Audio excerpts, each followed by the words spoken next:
अवघ्या 3 वर्षाच्या चिमुरड्याला सोडून पालक झाले पोबारा।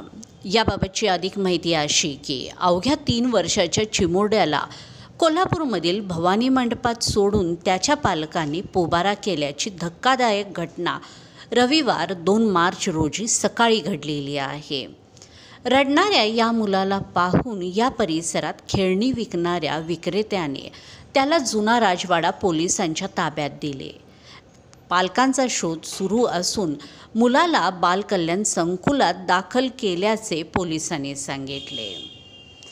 हा मुलगा स्वतःचे नाव आरुष सचिन चौगुले राहणार पलूस जिल्हा सांगली असे सांगत आहे, पण तो घाबरलेला असल्याने त्याचे नाव आणि पत्ता याबाबत स्पष्टता नसल्याचे पोलिसांनी सांगितलेले आहे।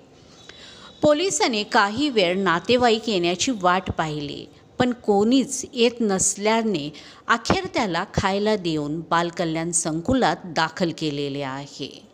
अंदाजे 3 वर्षीय मुलगा हरवला असल्यास संबंधित नातेवाईकांनी संपर्क साधावा असे आवाहन जुना राजवाडा पोलिसांनी केलेले आहे।